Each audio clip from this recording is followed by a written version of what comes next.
Isipin mo, gigising ka isang umaga, kukunin mo ang telepono mo, at walang wifi, walang signal, walang internet. Tama, ang buong mundo ay offline. Paano ka mabubuhay? Sa simula, magpapanik ka. Wala nang memes, walang streaming, walang katapusang pag-scroll.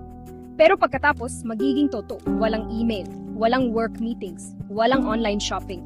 Lahat ng smart gadgets mo, bigla, gadgets lang sila. Global banking, tigil, food delivery, kalimutan mo na.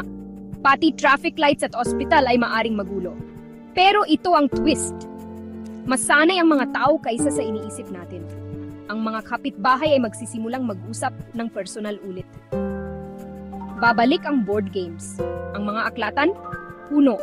Pupunasan ng mga tao ang mga mapa para malaman kung saan sila pupunta. Ang balita ay kumakalat sa lumang paraan. Pasalita sa bulletin boards o pati carrier pigeons kung gusto mong maging dramatic. Hindi ito magiging madali.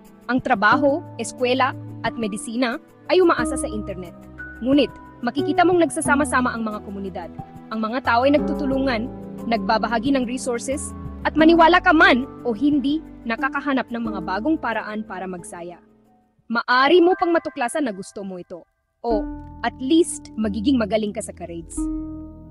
Kaya, makakaya mo bang mabuhay sa mundong walang internet? Maaring wala kang pagpipilian.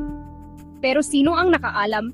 Maari kang maging mas matatag, mas matalino, at talagang makipag-usap sa iyong mga kaibigan ng harapan. Kakayanin mo ba? Ipaalam sa akin sa comments. At kung pinapanood mo ito, nandito pa rin ang internet. Sa ngayon.